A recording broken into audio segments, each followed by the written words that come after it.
Aqui da nossa última revisão do primeiro módulo aí de design, a gente vai falar aqui sobre texto e alinhamento, tá? Então, as duas ferramentas eu vou vir aqui no Windows logo para começar, Workspace, dar um reset no Advanced, tá?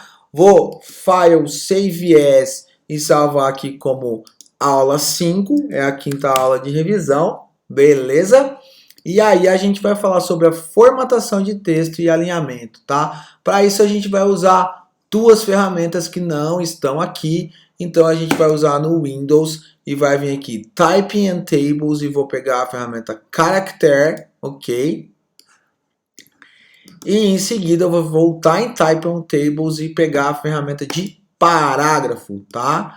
Então para a gente entender aqui, eu vou só arrumar o nosso original aqui, a gente fala disso depois, não tem muito tempo de falar agora.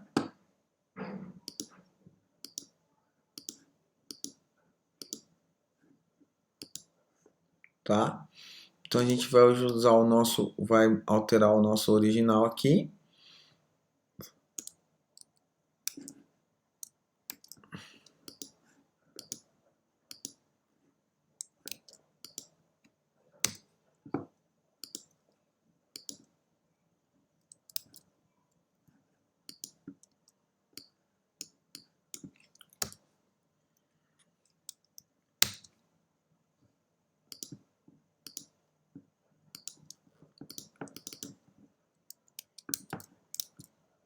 Só tô ajustando aqui, tá, gente? Porque tá com os espaços. Lembra que eu sempre falo para vocês, não coloquem espaços.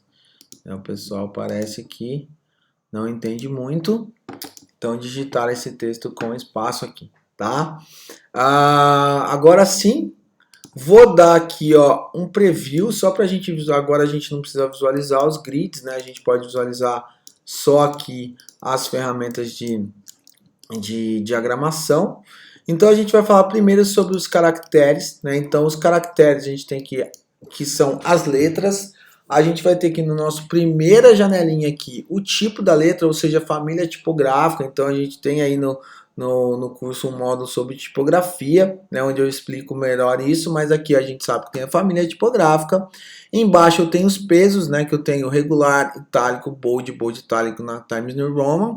Eu vou pegar uma outra fonte aqui que eu acho mais interessante para a gente mostrar isso. Vou pegar aqui Abril Teste, tá? É uma fonte que tem alguns pesos mais interessantes, tá? Então aqui eu abri o teste, tá? Vou aumentar ela aqui, então aqui logo embaixo eu tenho o tamanho dela, olha que legal, vou colocar aqui o 30, eu posso ir aumentando na setinha aqui também. E para quem quiser, né, a gente tem a famosa tecla de atalho, Shift Ctrl menor, que é aquela setinha para a esquerda, e Shift Ctrl maior, que é aquela setinha para a sua direita, né? Que é muito mais fácil aumentar e diminuir assim, né? Então aqui eu tenho a família tipográfica, que eu tenho estilo, então ó, abri o teste, tem o light, tem o light itálico, tem o regular e por aí vai. O importante de entender do caractere é que o caractere só vai alterar aquilo que está selecionado. Então eu posso vir dentro de uma frase e deixar o início dela em extra bold, o restante em extra bold itálico ou até mesmo colocar aqui em itálico, tá? A mesma coisa aqui no parágrafo, eu posso vir aqui e alterar apenas um pedaço do texto lá dentro, tá? E vou colocar aqui como 12, mudar o tamanho, né? Já as ferramentas de parágrafo vão alterar tudo. Só olhando rapidamente aqui o que a gente ainda tem aqui, né? Então eu tenho aqui o tamanho, a família tipográfica, o estilo dela. Então quando eu seleciono todo esse texto aqui, ele deixa em branco porque ele tem dois estilos, tá? Aqui em cima nas propriedades eu tenho aqui tudo maiúsculo, tudo em versalete, que são só as primeiras letras em maiúsculas, né? Eu tenho subscrito, que é para cima, subscrito para baixo, riscado e sublinhado, são os estilos, né? Eu posso selecionar ou tirar todos eles. Aqui eu vou fazer uma brincadeira até para a gente ter um layout mais divertido. Eu vou pegar essa primeira aqui, estratégias, que eu também já coloquei em outra fonte, e vou deixar ele aqui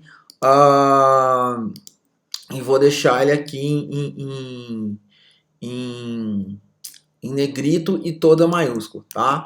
Além disso, eu vou usar o parágrafo para mostrar. Vou alterar aqui também para abrir o teste. Agora eu selecionei o parágrafo todo, tá? A gente vai deixar aqui, aqui ficou abrir o display. Deixa eu só mudar aqui que é outra fonte. Abrir o teste. Vou deixar abrir o teste regular, tá? Para todos eles. E vou mudar o tamanho dele, ó, para 11 aqui, para 10. E a entrelinha é o espaço entre as linhas. Como eu falei já nas aulas, e agora a gente está na revisão, as entrelinhas, ela tem uma entrelinha automática, que é um cálculo automático que o software faz, ou você pode colocar a entrelinha que você quiser.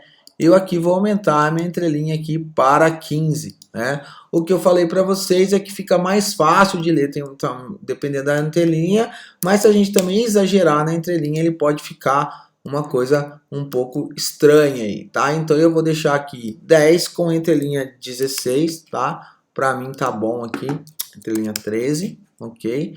Já vai servir para o que a gente quer.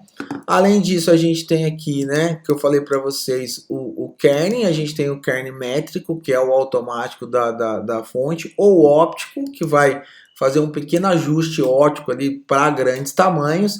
A gente tem também, ó, o tracking, que é respeitando o kerning, o aperto dessa letra aí. Então, se eu apertar um pouquinho aqui, aonde tá ficando aqui o meu órfão, né, minha órfã, que é a última sílaba para outra linha, a outra linha vai acabar subindo e eu vou ter um layout um pouco mais harmônico, tá? Aqui a gente pode deixar ele maior também, né? Então a gente pode trabalhar aqueles estilos de letra, né? Apertado, médio e por aí vai, ok? Além disso, a gente pode mexer nas proporções da letra, que eu não indico muito, já falei isso com vocês, né? No nosso módulo de tipografia a gente fala pouco disso, né? O trabalho do type designer é um trabalho árduo, então ficar mexendo aqui nessas proporções sem entender muito o que você está fazendo é estragar um trabalho de anos aí, né? Também podemos mexer aqui no desvio da letra, ó. Então eu posso mexer na linha base dessa letra para cima ou para baixo, ok? Caso aqui a gente vai gerar e, e na inclinação da letra, ó. Então eu vou vir aqui uma letra que é reta e vou forçar ela a inclinar. O correto mesmo é achar um estilo itálico ou um estilo oblíquo que a gente vê lá no módulo de tipografia, tá? Então, basicamente, para cada caractere eu consigo colocar a fonte, o estilo da fonte, o tamanho, a entrelinha, o kerning, o tracking e esses outros elementos todos que a gente falou e que a gente também viu aqui do lado aqui, né? Que a gente tem o all caps, small caps, que são as mesmas coisas que a gente está vendo aqui em cima, são estilos, tá? De texto, ó, estilos de formatação de texto. Mais para frente, né, no curso, a gente vai ver aí como salvar esses estilos para usar em outros textos, que é o que a gente chama de estilos de parágrafo e estilos de caractere. Fora isso, falta a gente ver o parágrafo, né? Então aqui no parágrafo a gente vai ver o que?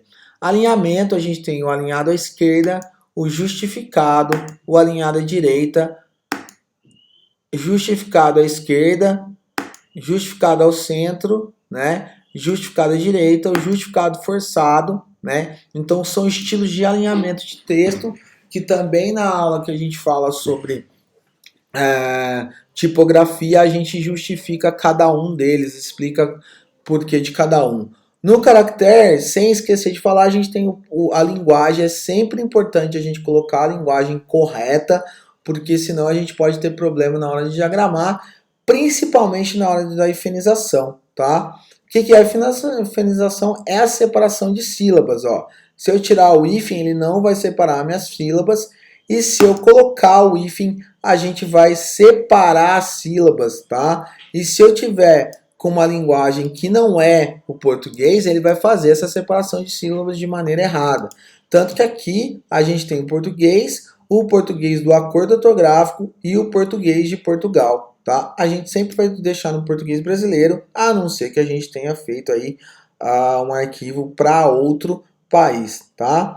Antes da gente passar aqui para o final do alinhamento, já que a gente consegue agora entender o alinhamento, tipo de fonte, vamos mudar aqui na página mestra, ó. Vou lá na página mestra e vou mudar aqui o nome do meu autor aqui. Vamos pegar um estilo diferente para ele. Eu vou pegar uma outra fonte aqui, a Gotham, ó.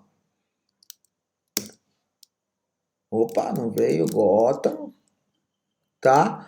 Vou deixar ela toda maiúscula e vou colocar ela menorzinha aqui, ó. 5, tá bom, vai ficar lá no cantinho só como detalhe. Vou copiar, colar lá do outro lado e aqui em vez de nome do autor, opa, cadê ela? Ah, o alinhamento. Vou alinhar agora para a direita, tá? Ela vai lá na direita e eu vou colocar aqui nome do livro. Tá? Só para a gente exemplificar aqui. Arrumar aqui que tá com T no lugar do R e ele automaticamente trocou para todas as minhas páginas, tá? Então aqui, como é um grande volume de texto, eu vou justificar, tá? Então eu posso vir aqui, ó, no justificado ou posso colocar aqui o Shift Ctrl J, tá? Olha só, esses buracos que a gente vê aqui, ele pode ser tanto porque o texto está muito grande para aquela coluna, o estilo de texto está muito grande, então eu posso tentar, eu vou colocar o 9 que ele acha que eu acho que ele já vai resolver aqui no meu justificado, já resolveu, né? Então já está belezinha, tá? Ou então eu poderia fazer outras funções ainda, né? Aumentar a coluna, diminuir o espaço entre a coluna, enfim, tem várias coisas que pode ser feito, tá? Então aqui a gente tem ali uma página dupla praticamente diagramada, tá? Aqui eu vou criar só para a gente entender, né? Vou fechar essas hastes de texto aqui, vou criar um estilo aqui para fechar a nossa página, né? Então eu vou pegar um estilo visual aqui, ó. Vou mudar aqui para minha ferramenta de Free Transform, que a gente ainda não viu ela com detalhes, mas ela vai mexer no tamanho da foto. Vou aumentar ela aqui, ó, tá? E vou mexer com o meu texto para criar a última página da minha matéria aqui, né? Ele não tá com Test Wrap? Não. Então agora eu vou vir aqui, ó, no Windows, Test Wrap e vou aplicar nele também, para que ele não tava assim, para que ele não fique, para que a coluna não fique atrás dele, tá? Vou fechar essa coluninha aqui. A gente já sabe que estão todas iguais. Então eu faço um fechamento e posso buscar lá o meu texto, faz de conta que ele é um subtítulo, tá? Vou colocar ele diagramado de outra maneira aqui, ó, para fechar a minha diagramação. Olha só. Vou simplesmente alinhar à esquerda, tirar a infinização, né? Então a gente tem aí basicamente como se fosse um fechamento da minha matéria. E aí, né, olhando um pouquinho mais sobre o kernel, olha só, eu tenho uma linha aqui para ficar, esse dente parece um pouco feio, né? Então eu vou usar o kernel aqui, ó, vou espaçar um pouco o tracking para que ele ganhe uma linha que a gente fala, e aí eu fecho a minha diagramação. Como a gente não conseguiu ver até esse módulo ainda, essas informações de parágrafo aqui, ó, essas informações mais detalhadas, eu não vou colocar nessa revisão. A nossa revisão para por aqui, né? E a gente continua aí no segundo módulo do curso.